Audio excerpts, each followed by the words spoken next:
Midi 14h, Sud Radio, la France dans tous ses états, Perico Légas, Maud Koffler. L'Assemblée nationale a adopté la proposition de loi dite Bétaram, un texte qui prévoit de renforcer le contrôle des intervenants susceptibles d'être au contact des enfants dans les écoles et le périscolaire. Il a été voté à l'unanimité, notamment parce qu'une mesure très controversée a finalement été retirée, la levée du secret de la confession. L'État peut-il faire de l'ingérence au sein des sacrements de l'Église ? Le débat est ouvert et on en parle avec Pierre-Hugues Barré, docteur en droit, enseignant à Sciences Po Paris et auteur de La séparation impossible. Bonjour. Bonjour, merci de votre invitation. Bonjour Pierre-Hugues Barré, merci d'être en direct avec nous et en studio sur Sud Radio pour ce débat très liturgique, très canonique même. La confession, c'est un acte privé, surtout depuis la séparation de la loi de 1905 de l'Église et de l'État. Donc, et voilà, dans les églises catholiques, je crois que ça n'appartient qu'au rituel catholique. Les autres religions chrétiennes ne l'ont pas et les autres confessions non plus.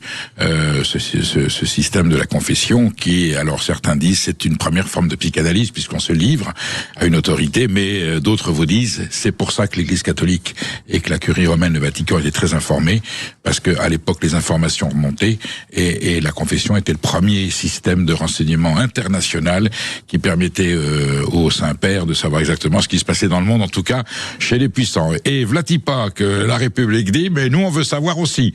Alors on n'en est pas au micro à la polonaise dans les confessionnaux, mais comment peut-on, quand on est un législateur républicain, envisager l'idée qu'un prêtre qui a reçu le témoignage et la confession d'un fidèle qui vient se livrer, qu'est-ce qu'il fait après ? Il va au commissariat pour faire un petit rapport, mais c'est la Corée du Nord, c'est le NKVD. L'hubris du législateur qui prend quelques accents révolutionnaires, dirais-je. J'avais évoqué avant-hier dans une tribune dans le Figaro Vox un parlement qui, au-delà de son rôle de législateur, devient théologien, puisqu'en réalité, vous évoquez à juste titre le code de droit canonique, qui prévoit le secret de la confession, et le fait pour un prêtre de le lever est une cause d'excommunication late sensier, c'est-à-dire qu'il n'y a pas besoin d'un acte supplémentaire pour que ce prêtre quitte la communion ecclésiale, c'est la sanction la plus sévère, ce qui montre l'importance de ce secret, puisqu'en réalité, au-delà de la question, si je peux dire, juridique / canonique, ou de la question disciplinaire, c'est une question théologique. Mais Pierre-Hugues Barré, sur le plan législatif, sur le plan juridique et sur le plan constitutionnel, imaginons que la loi soit votée. Qu'est-ce qui nous dit qu'ensuite on va pas demander aux avocats de révéler les confidences de leurs clients? Imaginez qu'un coupable dit oui, je suis coupable, mais l'avocat a envie de plaider non coupable. Un médecin qui devrait révéler ses professionnels, et puis pourquoi pas le père de famille qui à table tient des propos qui sont, j'allais dire, illégaux ou inappropriés. Et ben les enfants courent au commissariat pour signaler ce que papa a dit ou maman. Enfin, vous voyez ce que je veux dire. Comment le législateur peut envisager d'encadrer une loi qui, par principe, j'allais dire, elle est contraire aux droits fondamentaux de la personne humaine et aux droits de l'homme. Vous avez parfaitement raison d'évoquer tous ces secrets-là, puisque la chose est assez méconnue. Mais en réalité, le secret professionnel, à la fois de l'avocat et du médecin, pour le médecin c'est contre-intuitif, puisqu'en réalité il est antérieur au secret professionnel du ministre du culte, mais il a ressuscité au XVIe siècle à travers la posture du prêtre, puisque la confidence et le secret permettent la confiance. Et donc en réalité, le secret de la confession a été attaqué lundi, mais tous les secrets sont attaqués. Dans ce culte de la transparence et de la lumière, mais qui est la lumière de la garde à vue, la lumière suspicieuse, la lumière en pleine face, où on est censé tout dire, et on pense que la société serait plus saine si tout se dit. Mais on doit tout dire. Alors je pense que le texte devait évidemment être très précis sur ce que le confessé, ou plutôt celui qui recevait la confession, devait révéler. Alors on parle pas de vie privée, ça serait au cas où dans la confession il y aurait des éléments qui viendraient contre. Alors c'est encore plus précis que ça, c'est en cas d'atteinte sexuelle sur les mineurs, ce qui d'ailleurs interroge, c'est-à-dire que le ministre du culte, admettons que la proposition de loi fut adoptée, le ministre du culte qui apprend qu'il y a une séquestration dans une demi-heure et que le pénitent compte courir, braquer une banque ou que sais-je, là il ne doit rien dire. Il fallait qu'il parle uniquement, il y avait une espèce de focus qui était porté sur la question des abus sexuels sur mineurs, qui effectivement sont un vrai problème, mais l'Église pour le coup est très minoritaire sur ces sujets-là, puisque le rapport de la SIAZ de 2021 démontre en réalité que 3% des abus sexuels auraient été le fait de l'Église sur 50 ans, ce qui veut dire que 97% des abus sexuels ne sont pas le fait de l'Église. Donc on comprend mal pourquoi avec le problème du périscolaire parisien, par exemple, qui a grosso modo 3 semaines, on s'en prend à l'affaire Bétaram qui a plus de 30 ans. Pierre-Hugues Barré, est-ce qu'on prend la dimension de la bêtise, le crétinisme de ces législateurs? La loi passe, elle est votée.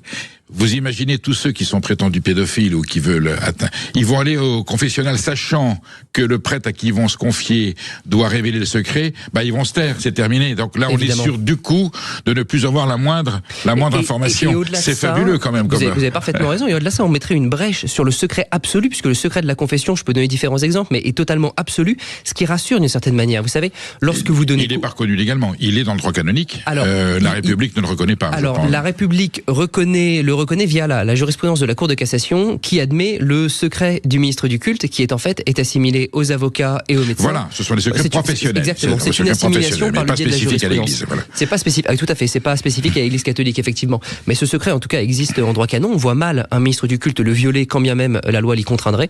Il y avait l'archevêque de Melbourne en Australie, où pour à peu près les mêmes affaires de pédophilie, l'Australie est un État fédéral, les différents États avaient pris des législations pour lutter contre le secret professionnel du ministre du culte, celui qu'il reçoit en confession, et l'archevêque de Melbourne a dit qu'il préférait aller en prison que de violer le secret de la confession. C'est vrai qu'il y a quelque chose de paradoxal à violer le secret de la confession pour ne pas dénoncer un pédophile supposé.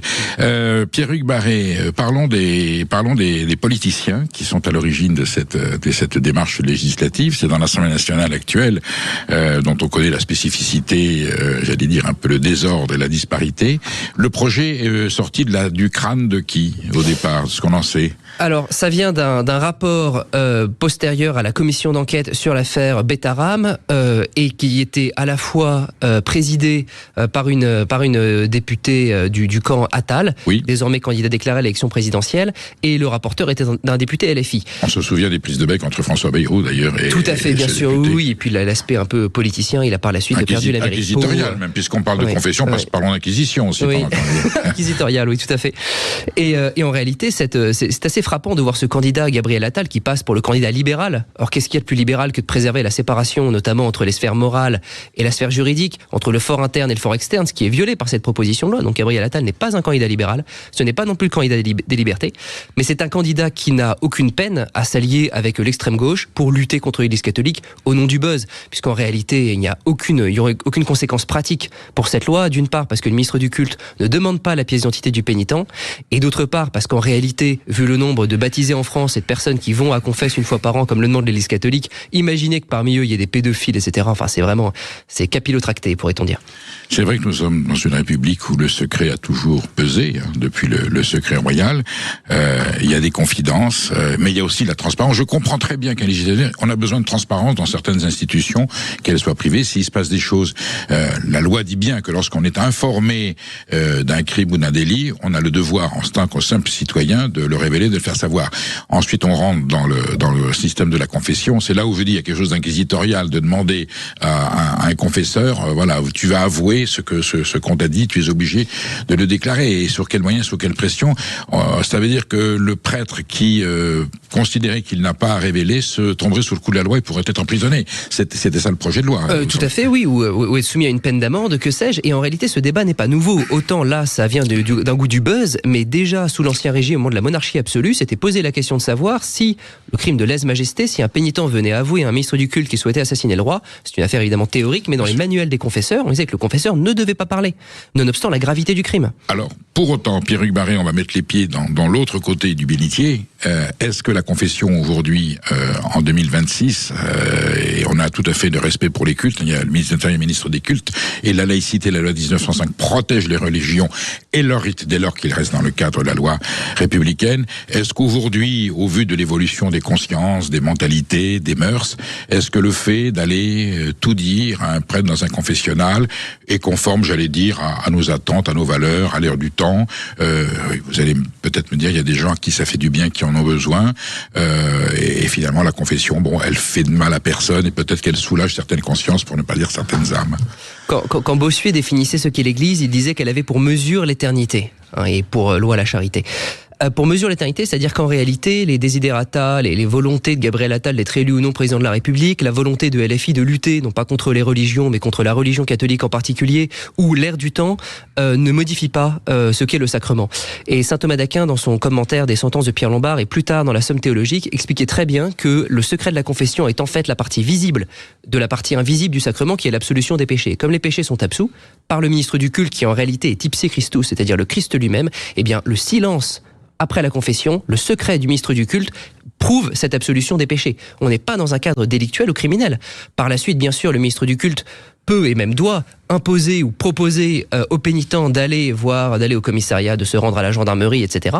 Mais ce n'est pas le rôle du prêtre de le faire. Et d'ailleurs, du point de vue de la procédure pénale, vous savez que si vous avouez en garde à vue un crime ou un délit, c'est pas pour autant que vous allez être condamné en correctionnel ou devant une cour d'assises par la suite. Alors imaginez l'aveu fait à un tiers qui l'aurait révélé, etc. Enfin tout ça n'a aucun sens. Ça semble assez biscornu. Pierre-Hugues Barré, je pense que la confession, mais après tout, puisqu'on est dedans, on aimerait bien qu'elle soit républicaine, que les hommes politiques qui s'engagent à gouverner ce pays ou à représenter le peuple français passent aussi à une forme de confessionnal républicain pour tout dire de ce qu'ils ont fait, des erreurs. D'ailleurs, il y a un terme, quand on est candidat à la présidence de la République, on passe par un organisme privé où on dit tout ce qui s'est passé pour la campagne, que ça sorte pas pendant la campagne. Il y a beaucoup de candidats se sont pas passés par le confessionnal, ils l'ont payé en cours de campagne. Donc, je vois à qui vous faites référence. Voilà. Mais d'autres aussi dans l'histoire. Alors, si s'étaient confessés, je pense qu'on aurait finalement pas autant de pléthore de candidats. Voilà, à condition qu'il n'y ait pas quelque chose à se reprocher. Mais il y a effectivement ce culte de la transparence. Et puis pour les candidats ou pour les ministres, vous avez la haute autorité pour la transparence de la vie publique. Désormais, vous devez donner votre patrimoine. Sinon, vous êtes redressé. C'est arrivé récemment à quelqu'un qui a été ministre pendant quelques mois et qui finalement a été redressé par le fisc. Il y a ce culte de la lumière et donc cette tendance à considérer que le secret est un problème en lui-même, peu importe qu'il concerne le ministre du culte ou non, alors même que le secret et la confidence permettent des types de relations qui n'existeraient pas sans la confidence. Et étant entendu que Pierre-Hugues Barré, que nous sommes tous sur écoute avec les moyens techniques dont disposent les grands services de secret et d'espionnage internationaux à travers Internet et nos téléphones, et on savait qu'il y avait des chefs d'État européens qui étaient sous écoute, donc la confession, elle était systématique et organisée de façon officielle. Merci d'avoir été sur le studio de Sud Radio, et je suppose que nous aurons à nous reparler parce qu'il y aura probablement une suite dans cette merveilleuse affaire de la confession républicaine. À très bientôt. Merci Pierre-Hugues Barré. Vous restez avec nous. Nous allons savoir si nous sommes passés à côté de tueurs en série, oui, dans notre vie quotidienne. Je vais recevoir mon confrère Thibaut Solano, directeur adjoint de la rédaction de Marianne, qui a écrit une fabuleuse enquête aux éditions Robert Laffont. Sommes-nous passés à côté de tueurs en série? Vous nous appelez au 0826 300 300 et Zacharias prendra votre appel, nous les transmettra et vous pourrez discuter avec l'auteur. À tout de suite sur Sud Radio. Midi 14h.